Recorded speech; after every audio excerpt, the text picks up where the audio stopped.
So guys नमस्कार, आपका स्वागत एक और नई कहानी में। सो गाइस आज की कहानी काफ़ी इंटरेस्टिंग एक पुलिस ऑफिसर की है कि वो कैसे अंडर कवर होकर एक ऑपरेशन को अंजाम देता है। तो आखिर क्या होता है इस कहानी में, आइए जानते हैं। सो गाइस कहानी की शुरुआत होती है अर्जुन नाम के एक पुलिस ऑफिसर से, जो एक एनकाउंटर स्पेशलिस्ट होता है। होता क्या है कि अब वो काफ़ी दिनों से एनकाउंटर्स नहीं कर रहा होता है और एक सुनसान इलाके में, मतलब आप मान के चलो एक वीरान इलाका होता है, मतलब पथरीला सा इलाका, जंगली इलाका होता है, वहाँ पे वो रह रहा होता है, सुनसान कतई होता है। वहाँ पे कोई आने जाना वाला नहीं, मोबाइल के नेटवर्क्स बहुत मुश्किल से मिलते हैं वहाँ पे रह रहा होता है। तो गैस क्या होता है कि एक बार वो मतलब सो रहा होता है तो उसके फ़ोन में घंटी बजती है अचानक से। रात का समय होता है और वो ये सब चीज़ें छोड़ चुका होता है, वो एनकाउंटर से काफ़ी दूर हो चुका होता है और सरकार भी अब उस पर इतना ध्यान नहीं दे रही होती है कि वो कहाँ है। अब क्या इसके पीछे रीज़न है ये तो नहीं पता गाइस, लेकिन वो एक काफ़ी अकेला रह रहा था। जैसे वो घंटी बजती, जैसे वो फ़ोन उठाता है तो सामने से एक लड़की की आवाज़ आती है कि प्लीज़ मुझे बचा लीजिए, मैं यहाँ पे फंस चुकी हूँ, प्लीज़ अगर आप मुझे नहीं बचाएंगे तो वो मुझे मार देंगे। वो कहती है कि आप कृपया करके इस लाल दरवाजे पार जाइए। लाल दरवाजा कोठी नंबर 5 के पास में है। वहीं पर एक कोठी नंबर 5 थी, मतलब पास में ही उस इलाके के। तो वो कह रही थी कि उस दरवाजे के पास आप आ जाइए, वो लाल रंग का दरवाजा है। ये कहती है वो फोन काट देती है और जो ऑफिसर होता है अर्जुन, वो एकदम शॉक्ड हो जाता है कि आखिर रात की इतनी देर मुझे कॉल कौन कर सकता है। रात एकदम तूफानी और आंधी बारिश सब हो रहा था। तो ये सोच के अर्जुन एकदम परेशान हो जाता है। ये सुनते ही अर्जुन अपनी जो पुरानी जीप है उसको निकालता है और उस लाल दरवाजे पर पहुंच जाता है। जैसे वो वहां पहुंचता है तो वो देखता है कि दरवाजा अपने आप खुला हुआ है। वहां कोई अंदर से दरवाजा बंद नहीं है, लॉक नहीं है, खुला हुआ है। ये देखते ही अर्जुन वहां पर अंदर जाता है और जैसे वो अंदर जाता है उसे टेबल पर कॉफी के 2 मग दिखते हैं जो एकदम गर्म होते हैं और उसमें से भाप निकल रही होती है। तो ये देख के अर्जुन समझ जाता है कि यहाँ पर कोई ना कोई मतलब आया हुआ है, क्योंकि कॉफी अगर मान लीजिए अगर कोई भी आप पियो और ऐसे आप रख दो, काफी देर हो जाए तो एकदम ठंडी हो जाएगी, वहां पे भाप नहीं निकलेगी।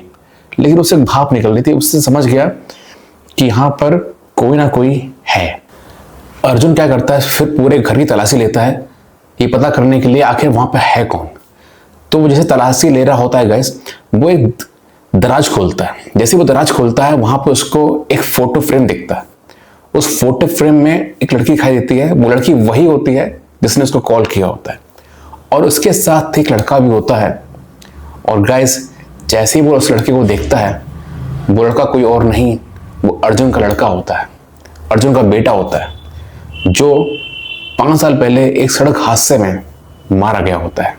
तभी अचानक से वो लड़की पीछे आ जाती है, पीछे से अर्जुन के पीछे आती है और उसके हाथ में गन होती है और वो एकदम शैतानी मुस्कान से मुस्कुराती है और कहती है कि अर्जुन मेरे हाथ में गन है, अगर तुम मुड़े तो मैं तुरंत तुम्हें शूट कर दूंगी। और तुमने 5 साल पहले जिस अपराधी को मारा था एनकाउंटर में, वो कोई और नहीं, वो मेरा पिता था। तो आप देखिएगा उसके पिता को अर्जुन ने मारा था। और वो लड़की कहती है तुम्हारा लड़का 5 साल पहले किसी हादसे में मरा नहीं था, वो उसको हम लोगों ने किडनैप करके रखा हुआ है ताकि हम एक ऐसा जाल बुन सकें जिसमें तुम आके फंस सको। वो लड़की अर्जुन के ऊपर गोली चलाने ही वाली होती है कि अर्जुन हंसने लगता है। अर्जुन कहता है कि ये जाल जो तुम मुझ पर फेंक रही हो, इसी को बुनने के लिए तो मैंने इतना पूरा कांड रचा। अर्जुन कहता है मुझे पता था कि मेरी बेटी की मौत नहीं हुई है, वो एक साजिश है।